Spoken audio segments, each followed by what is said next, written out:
Assalamualaikum warahmatullahi wabarakatuh. Jumpa kembali dengan saya Risma Liana, calon guru penggerak angkatan 11 dari SMK Negeri Taman Fajar. Jadi saya hari ini tidak sendiri, saya ditemani oleh Ibu Erita SPD. Beliau adalah guru bahasa Indonesia di SMK Negeri Taman Fajar. Assalamualaikum warahmatullahi wabarakatuh, Ibu. Waalaikumsalam warahmatullahi wabarakatuh. Bagaimana kabar hari ini, Bu? Alhamdulillah sehat ya Bu Risma. Alhamdulillah ya Ibu sehat ya. Jadi hari ini kita akan adakan percakapan pra observasi yang Ibu lakukan sebelumnya. Nanti saya akan mengamati jalannya proses pembelajaran yang Ibu lakukan di dalam kelas, atau sebelumnya saya akan melakukan proses supervisi di kelas. Nah, jadi di sini ada beberapa pertanyaan yang ingin saya ajukan. Jadi untuk pertanyaan yang pertama, ada yang ingin saya sampaikan. Yang pertama berkaitan dengan tujuan ini. Jadi kira-kira apa tujuan yang Ibu ingin capai di dalam kelas, dalam pembelajaran? Baik Bu Risma. Berdasarkan rencana pembelajaran yang saya inginkan, yaitu siswa dapat menyimak, mengevaluasi pada teks anekdot. Dan yang kedua, siswa itu dapat menentukan struktur teks anekdot. Dan yang ketiga adalah siswa dapat menelaah unsur-unsur kebahasaan pada teks anekdot. Oke, jadi berarti ada baiknya itu ada 3 tujuan ya Bu di dalam pembelajaran yang ingin Ibu capai. Yang pertama itu menganalisis ya dan mengevaluasi teks anekdot dalam menentukan struktur serta menentukan kaedah-kaedah pada teks anekdot ya. Jadi baik Ibu, untuk tujuan yang pembelajaran yang ingin Ibu capai itu ada 3 aspek ya Bu. Jadi dalam aspek keterampilan ataupun aspek pengetahuan ya Bu. Jadi di dalam aspek pengetahuan itu yang ingin Ibu capai itu bagaimana, dan keterampilan yang ingin Ibu capai pada siswa yang Ibu lakukan di dalam kelas itu bagaimana Bu? Baik Ibu. Untuk area pengembangan ya, mungkin saya akan menggunakan 2, yaitu pengetahuan dan keterampilan. Nah, yang pertama yaitu di bagian pengetahuan, yaitu jadi siswa dapat menguraikan hasil telaah pada teks anekdot, yaitu pada struktur teks anekdot. Dan yang kedua adalah yaitu bagian keterampilan. Bagian keterampilan, siswa dapat menulis dan menghasilkan proyeknya pada teks anekdot. Nah, jadi saya ingin mendengarkan ya Ibu, bagaimana rancangan pembelajaran yang ingin Ibu terapkan di kelas. Mungkin dari strategi pembelajarannya, model pembelajarannya, ataupun dari metode pembelajarannya. Ya, baik. Untuk strategi yang saya gunakan adalah pembelajaran yang berdiferensiasi ya, berdasarkan kesiapan belajar siswa yang diintegrasikan dengan pembelajaran secara sosial dan emosional, begitu Ibu. Nah, kemudian saya akan melakukan pembagian kelompok sesuai dengan kemampuan, keterampilan, dan keaktifan siswa di dalam kelas. Dan untuk model yang saya gunakan yaitu model pembelajaran berbasis masalah, yaitu problem based learning atau PBL ya Bu ya. Nah, untuk metode mungkin saya akan menggunakan diskusi kelompok, tanya jawab, dan juga penugasan. Baik Ibu, jadi rencana yang akan Ibu terapkan di dalam kelas itu menggunakan strategi berdiferensiasi ya, yang diintegrasikan dengan pembelajaran sosial emosional. Jadi menggunakan model pembelajaran problem basic learning atau dalam masalah ya, atau PBL. Dan juga metode diskusi kelompok menggunakan penugasan dan juga tanya jawab yang Ibu lakukan ya Ibu. Nah, jadi bagaimana dengan media pembelajaran yang Ibu pergunakan di dalam kelas? Untuk media pembelajaran di dalam kelas, mungkin saya menggunakan beragam contoh ya dalam teks, yaitu kemudian saya menggunakan juga LKPD atau lembar kerja siswa ya. Kemudian saya juga menggunakan PPT, slide PowerPoint. dan juga laptop tentunya Ibu. Ya, baik Ibu ya. Jadi saya akan menanyakan waktu pelaksanaannya Ibu ya. Jadi kira-kira Ibu melakukan kegiatan pembelajaran tersebut di hari apa? Kemudian di kelas berapa dan di jam keberapa itu Ibu? Nah, kebetulan saya ada jadwalnya di hari Selasa, yaitu di jam ketiga ya, pada kelas 11 itu manajemen perkantoran atau MP. Oke, jadi Ibu nantinya kena di hari Selasa di kelas 11 manajemen perkantoran. Iya, manajemen perkantoran ya, jurusan tata kelola perkantoran ya Ibu ya, Betul. di SMK ya itu ya. Nah, saya akan datang ke kelas Ibu ya. Jadi saya akan melakukan supervisi di kelas. Jadi melihat dan juga mencatat hal-hal apa saja yang terjadi di dalam kelas ya Ibu. Ya. Baik, nanti setelah saya lakukan kegiatan observasi atau pembelajaran di dalam kelas, kita adakan percakapan terakhir ya Ibu. Ya, baik. Yaitu percakapan pasca observasi yang nantinya akan didampingi oleh pengajar praktik ya Ibu.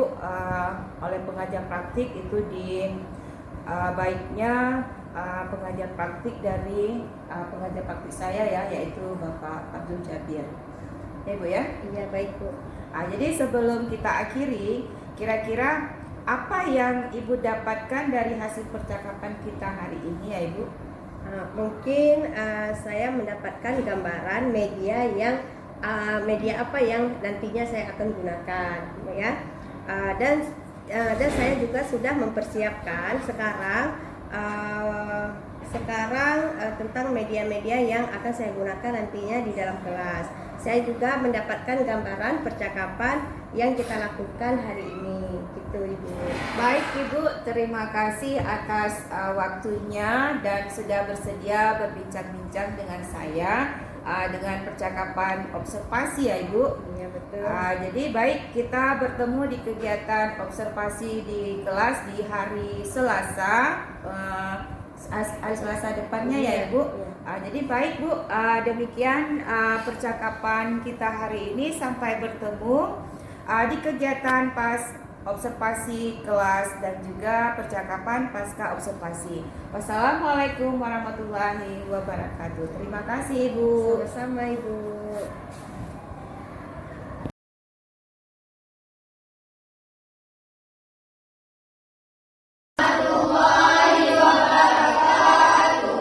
Gimana kabarnya hari ini anak-anak Ibu?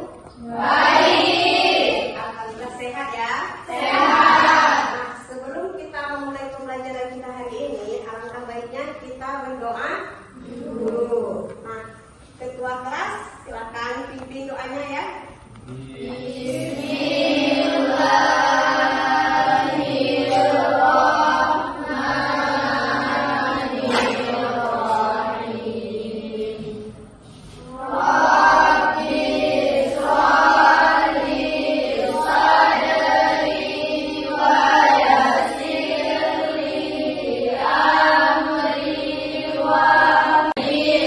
Alhamdulillah hari ini hadir semua ya.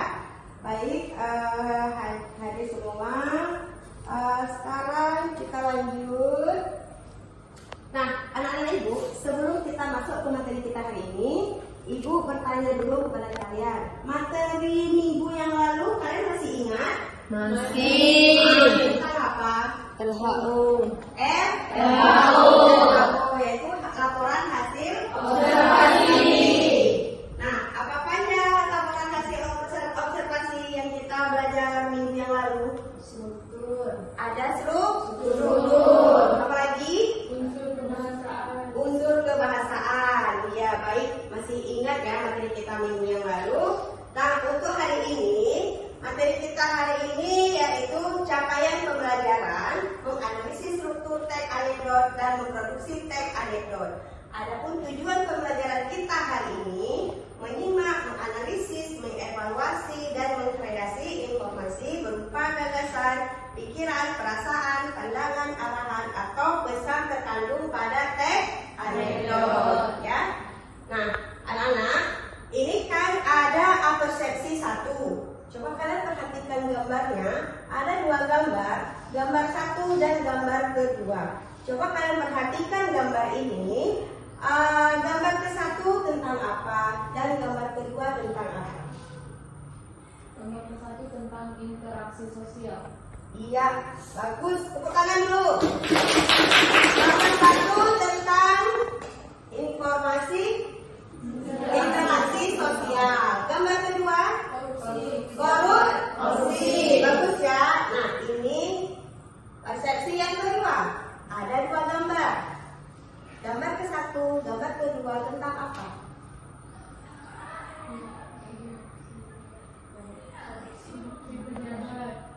Apa? Korupsi pejabat. Korupsi pejabat. Yang kedua, lucu menyindir. Baik, bisa dipahami ya dari gambar. Nah, adapun masalahnya di saat kita membuka media sosial, baik media online, media massa yang lainnya, ya kan, kita pasti sering melihat jenis ada poster, ada komik, ada karikatur dan komik potongan dari teks anekdot, ya kan. Jadi banyak informasi yang terdapat yang tersampaikan melalui teks anekdot tersebut. Teks anekdot ini banyak pesan yang tersampaikan. Di antaranya ada pesan moral, ada pesan ekonomi, politik, motivasi, pendidikan, interaksi sosial, kesehatan, dan pesan lucu yang serta sesuai dengan kehidupan sehari-hari, ya. Nah, jadi dari pembahasan kita tadi, adapun pengertian dari teks anekdot menurut Kamus Besar Bahasa Indonesia, teks anekdot adalah sebuah cerita singkat yang menarik karena terdapat unsur lucu dan mengesankan. Selain bersifat lucu dan menghibur, teks anekdot biasanya menceritakan kehidupan sehari-hari mengenai orang penting atau orang terkenal yang merepresentasikan kejadian yang sebenarnya, ya. Teks anekdot adalah cerita lucu yang didasari oleh kejadian nyata, berarti dia memang nyata, bukan rekayasa, ya.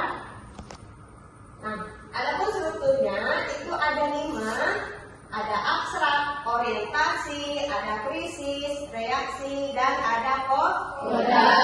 Ada 5 strukturnya, ya. Nah, adapun tujuan teks anekdot ini membangkit tawa pembaca, ya kan, sebagai sarana untuk mengkritik dan sebagai sarana hiburan. Nah, ini adalah tujuannya. Gimana anak-anak, sudah siap diskusinya? Sudah. Kelompok mana dulu yang ingin dipresentasikan? Kelompok 1. Oke, baik. Silakan kelompok 1.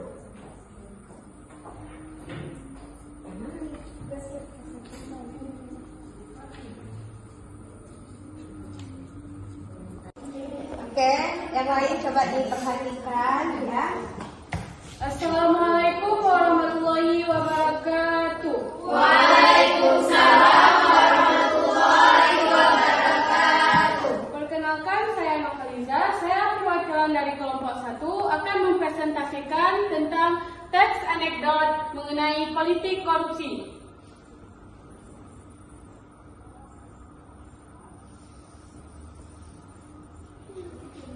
Berikut adalah nama-nama anggota kelompok kami. Yang pertama, saya Nufaliza, teman saya Alia Maisara, Syifatul Aulia, Lutfia Permaira, dan Nurlia. Berikut adalah contoh poster yang kami buat tentang korupsi politik. Korupsi bukan soal kesempatan, tapi soal pilihan.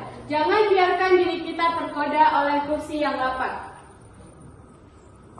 Berikut adalah contoh teks anekdot.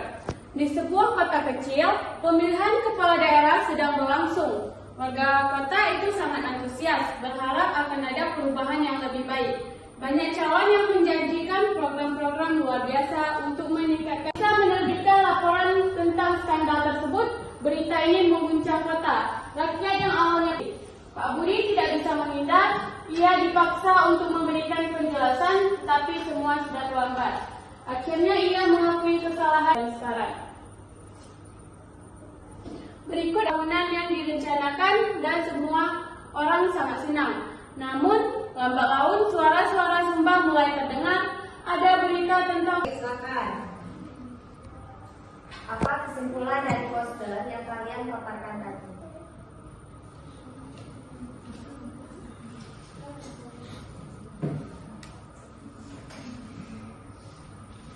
Bagi kami sedikit waktu.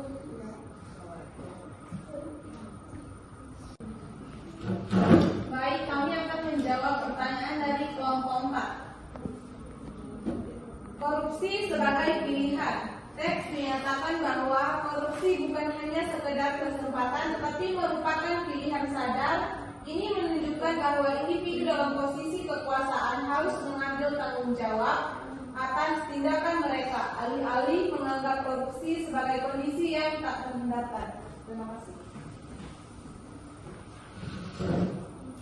Oke, sudah? Sudah. Baik, beri tepuk tangan dulu. Nah, baik, sudah selesai presentasinya. Nah, sekarang Ibu akan memutarkan sebuah video relaksasi. Nah, jadi anak-anak Ibu perhatikan dan ikuti instruksi dari video tersebut, ya. Dari hasil presentasi kita. Siapa? Ya, baik, silakan. Kesimpulan mengenai pembelajaran kita tentang teks anekdot yaitu teks anekdot merupakan teks yang lucu yang bersifat menghibur, namun dibalik itu teks anekdot juga dapat digunakan untuk menyindir sesuatu atau seseorang, tetapi hal yang paling utama teks anekdot harus lucu. Iya. Beri tepuk tangan dulu.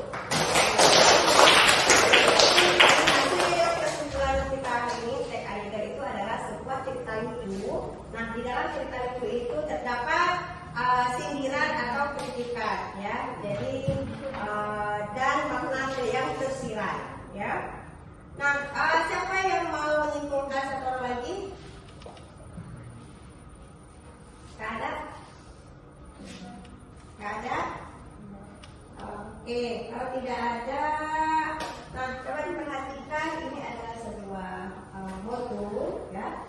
Jangan pernah berhenti belajar, karena hidup tak pernah berhenti mengajarkan.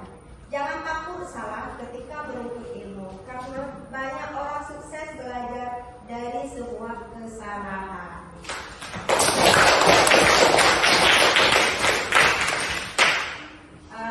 Baik, hari ini materi kita sudah selesai dan minggu depan materi kita tentang puisi, ya. Jadi tentang sastra dalam bentuk puisi. Dan tugas di rumah itu sudah Ibu kirim ke grup. Itu ada bentuk uraian. Silakan nanti dikerjakan dan dikumpulkan di minggu depan, ya. Tugas rumah. Baik, Ibu akhiri dengan Assalamualaikum warahmatullahi wabarakatuh. Waalaikumsalam warahmatullahi wabarakatuh.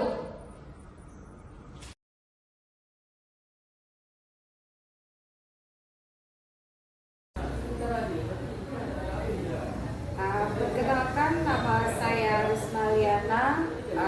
Saya bersama Ibu Erita dan juga Bapak pengajar praktik Bapak Abdul Jabir. Assalamualaikum Ibu Erita dan Bapak Abdul Jabir. Waalaikumsalam warahmatullahi wabarakatuh. Bagaimana kabar hari ini Ibu? Alhamdulillah sehat ya Bu semua. Baik, di percakapan pasca observasi saya akan memberikan pertanyaan-pertanyaan proses supervisi di kelas yang sudah Ibu lakukan. Jadi dengan tujuan untuk mengevaluasi sejauh mana proses yang sudah Ibu lakukan untuk pertamanya. Jadi bagaimana perasaan Ibu terkait dengan jalannya kegiatan supervisi di kelas yang sudah berlangsung ya Ibu? Alhamdulillah untuk proses pembelajaran sudah berjalan dengan baik dan lancar. Alhamdulillah ya Ibu, jadi sudah berjalan dengan baik. Jadi bisa diceritakan kembali ya Ibu, area pengembangan apa yang Ibu lakukan di dalam kelas, kemudian langkah-langkah apa atau tahapan-tahapan apa yang sudah Ibu lakukan. Baik, untuk area proses pembelajaran yang saya lakukan di dalam kelas, yaitu yang pertama saya menyiapkan perangkat pembelajaran ya. Setelah itu yang keduanya saya akan melakukan rubrik penilaian, yaitu berupa pengetahuan dan keterampilan. Adapun di pengetahuannya itu saya mengarahkan siswa untuk menulis atau membuat teks anekdot, dan yang kedua yaitu keterampilannya siswa akan membuat di aplikasi Canva dan membuat poster anekdot dan menceritakan kembali teks anekdot tersebut, dan sehingga siswa membuat di aplikasi Canva sebuah poster berupa teks anekdot. Setelah itu siswa akan mempublikasikannya, dan siswa tersebut juga akan mempresentasikan hasil kerjanya di depan teman-teman yang lain. Baik, berarti sudah baik ya Ibu, sesuai dengan rencana yang Ibu inginkan. Nah, menurut Ibu, apa sih kekurangan atau mungkin kendala-kendala yang Ibu hadapi saat melakukan proses pembelajaran di dalam kelas ya Ibu? Ada kendalanya, yaitu siswa yang kurang aktif di saat dalam proses pembelajaran ya.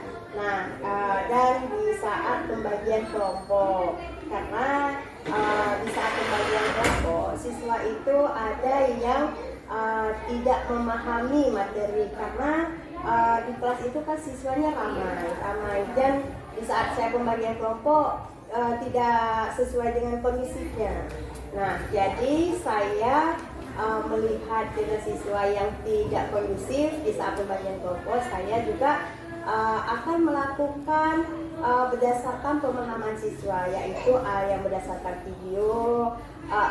audio, berdasarkan visual, dan berdasarkan siswa yang kinestetik, sehingga dengan saat pembagian pemahaman itu siswa dapat belajar dengan efektif. Nah, kira-kira mengapa hal itu bisa terjadi seperti itu ya? Mungkin mengapa mereka kurang aktif dan tidak mau terlibat di dalam diskusi. Jadi selain kurang aktif dan kurangnya diskusi ya di dalam kelas, jadi di sini saya melihat rencana ke depan ya yang mungkin Ibu lakukan pada saat nanti proses belajar mengajar, dan mungkin nanti Ibu bisa menyesuaikan ke depannya dengan mereka menggunakan gaya belajar masing-masing ya Ibu, dengan menggunakan apakah itu belajar secara visual, auditori, dan kemudian gaya belajar yang sesuai dengan kinestetik ya Bu ya. Jadi dan memberikan proses-proses pembelajaran yang bisa Ibu realisasikan nanti dan memberikan jalan yang terbaik, jalan yang lebih baik lagi ya Ibu. Jadi ditunggu untuk realisasinya ke depan. Jadi kira-kira kapan itu bisa Ibu lakukan perubahan yang nantinya bisa menjadi siswa itu lebih aktif ya Bu ya. Jadi mungkin kira-kira kapan ya Ibu? Nah, rencana saya akan melakukan penerapan pembelajaran ini, yaitu di ajaran baru nanti. Di ajaran baru nanti ya, dengan metode-metode yang akan saya gunakan dan model-model pembelajaran yang saya akan gunakan, dengan perubahan kedepannya nanti terhadap siswa-siswa baru nanti. Baik, jadi mungkin di ajaran yang baru Ibu lakukan ya. Jadi terima kasih atas jawabannya, mudah-mudahan secepatnya bisa direalisasikan ya Ibu. Jadi baik, untuk selanjutnya saya memberi kesempatan kepada Bapak Abdul Jamil sebagai pengajar praktik untuk memberikan umpan balik atau tanggapan terkait jalannya kegiatan supervisi atau kegiatan supervisi di kelas. Silakan Bapak. Waalaikumsalam warahmatullahi wabarakatuh. Muhammad Muhammad Abu Sa'id